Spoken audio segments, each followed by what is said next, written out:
ಜ್ಯೋತಿಷ್ಯ ಅಷ್ಟು ಸುಲಭ. ಅಲ್ಲಿ ಇಲ್ಲಿ ಹೋಗಿ ತೋರಿಸಿ ಹಾಳಾಗಿ ಹೋಗಬೇಡಿ. ಖಂಡಿತ ಅಲ್ಲಿ ಇಲ್ಲಿ ಹೋಗಿ ಕೇಳಿ ಅವನು ಸುಳ್ಳು ಹೇಳಿದ್ರೆ ನೀವು ಆ ಸುಳ್ಳು ಕೇಳಿಸ್ಕೊಂಡ್ರೆ ಇಬ್ಬರಿಗೂ ಕರ್ಮ ಕಟ್ಕೋತೀರ, ಪಕ್ಕಾ ಕರ್ಮ ಕಟ್ಕೋತೀರ. ಯಾಕಂದರೆ ಹೇಳೋನು ಸುಳ್ಳು ಹತ್ರ ಹೋದರೆ ಏನಾಗುತ್ತೆ? ಇವಾಗ ಫಾರ್ ಎಕ್ಸಾಂಪಲ್ಲು ನಕಲಿ ಡಾಕ್ಟ್ರ್ ಹತ್ರ ಹೋಗಿ ನಾವು ಟ್ರೀಟ್ಮೆಂಟ್ ತಗೊಂಡ್ರೆ ನಾವು ಸಾಯ್ತೀವಲ್ವ? ಖಂಡಿತ.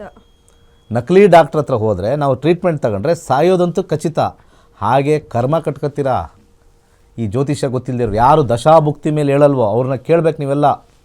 ಇವತ್ತು ಬಂದು ನಾನು ಗ್ಯಾರಂಟಿ ನ್ಯೂಸಲ್ಲಿ ನಿಮಗೆಲ್ಲ ಒಂದು ಇನ್ಫಾರ್ಮೇಷನ್ ಕೊಡ್ತಾಯಿದ್ದೀನಿ. ನೀವು ಜಾತಕ ತೋರ್ಸಕ್ಕೆ ಹೋಗ್ಬೇಕಾದ್ರೆ ದಶ ಕೇಳಲಿಲ್ಲ, ಭುಕ್ತಿ ಕೇಳಲಿಲ್ಲ, ನಿಮ್ಗೆ ಏನಕ್ಕೂ ಕೂಡ ಪ್ರಯೋಜನ ಇಲ್ಲ.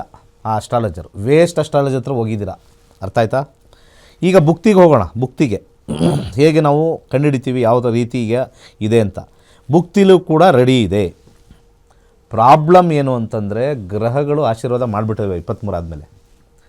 ಇವ್ರ ತಮ್ಮನೋ ಅಣ್ಣನೋ ಅವನಿಗೆ ಇಂಟ್ರೆಸ್ಟ್ ಇಲ್ಲ. This the problem of no interest in marriage.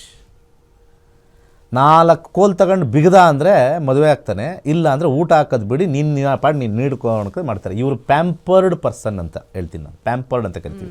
ಯಾಕಂದರೆ ಎರಡನೇ ಮನೆ ಪ್ಯಾಂಪರ್ಡ್ ಅಂತ ಕರಿತೀವಿ. ಎರಡನೇ ಮನೆ ಕುಟುಂಬ. ಇವ್ನ ಮೇಲೆ ಭಾಳ ಅಯ್ಯೋ ನನ್ನ ತಮ್ಮ ನನ್ನಣ್ಣ ನನ್ನಿದು ಒಬ್ಬಟ್ಟು ಕೊಡು, ನೆನ್ನೆ ಬಾಡೂಟ ಕೊಡು, 2 ಪೀಸ್ ಜಾಸ್ತಿ ಹಾಕು, ತೆಗೆದು ಕಪಾಳಕ್ಕೆ ಕೊಡಿರಿ ಅವನಿಗೆ. ಮದುವೆ ಆಗ್ತೀಯೋ ಇಲ್ವೋ ಅಂತ. ಕಾಂಬಿನೇಷನ್ ರೆಡಿ ಇದೆ. ಅವನ ಮನಸ್ಥಿತಿ ಸರಿ ಇಲ್ಲ. ಆಗ್ತೀವೋ ಇಲ್ವೋ ಅಥವಾ ಸನ್ಯಾಸಿ ಆಗ್ತೀಯೋ ಕೇಳಿಬಿಡಿ. ಕಾಂಬಿನೇಷನಲ್ಲಿ ಇದ್ದಾಗ ಮನಸ್ಥಿತಿ ನೋಡಬೇಕು. ಪರಿಸ್ಥಿತಿಲಿ ರೆಡಿ ಇದೆ, ಮನಸ್ಥಿತಿಲಿಲ್ಲ. ಸೊ ಇಷ್ಟೇ ನಾನು ಹೇಳೋದು. ನೀವು ಮದುವೆ ಆಗ್ತಾಯಿಲ್ಲ ಕಿರ್ಚ್ಕೊಳ್ಳೋ ಬದಲು ಅವನ ಮೇಲೆ ಕಿರ್ಚ್ಕೊಳ್ಳಿ. ಇಲ್ಲಿ ಬಂದು ಕಿರ್ಚ್ಕೊಳ್ಳೋದಲ್ಲ.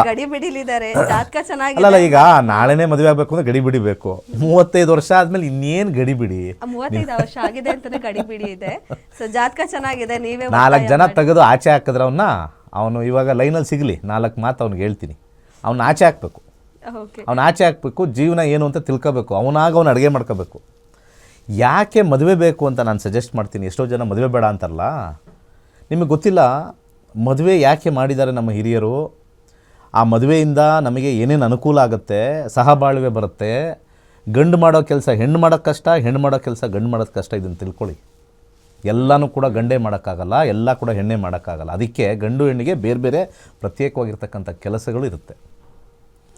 ಫಿಸಿಯಾಲಜಿ ಪ್ರಕಾರ ಹೆಣ್ಣು ಬೇರೆ ಥರನೇ ಸೃಷ್ಟಿಯಾಗಿರ್ತಕ್ಕಂಥದ್ದು, ಗಂಡು ಬೇರೆ ಥರ. ಇಬ್ಬರೂ ಸೇರಿ ಬಾಳ್ವೆ ಮಾಡಬೇಕು, ಚೆನ್ನಾಗಿರಬೇಕು. ಒಬ್ರೊಬ್ಬರಿಗೆ ಪರಸ್ಪರ ನೀವು ಮಕ್ಕಳು ಮಾಡ್ಕೊತೀರಾ ಬಿಡ್ತೀರಾ, ಅದು ಸೆಕೆಂಡ್ರಿ. ಅದು ದಟ್ ಈಸ್ ಯುವರ್ ಪರ್ಸ್ನಲ್ ವಿಚಾರ.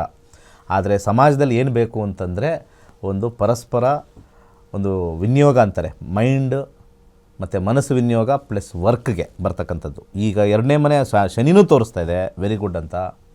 ಇವ್ರದ್ದು ಕ್ಲಿಯರಾಗಿ ಹೇಳ್ತೀನಿ. The problem with this person is interest is zero. Interest ಇದೆ ಅಂದರೆ ಮದುವೆಗೆಲ್ಲ ಹುಡುಗರು ಬರ್ತಾರೆ, ಹುಡುಗಿರೆಲ್ಲ ಸಿಗ್ತಾರೆ, ಇವರೇ ಆಗಲ್ಲ. ಅವ್ರು ಎಲ್ಲೋದ್ರೂ ಗೊತ್ತಿಲ್ಲ, ಅವ್ರು ಓಡೋದ್ರೇನೋ ಗೊತ್ತಿಲ್ಲ ಹೊಡೆಯೋಕ್ಕೆ. ಹೇಳಿದ್ರಿ ಅಲ್ಲ. ಓಕೆ ಧನ್ಯವಾದ ಮೇಡಮ್ ಕರೆ ಮಾಡಿದ್ದಕ್ಕೆ.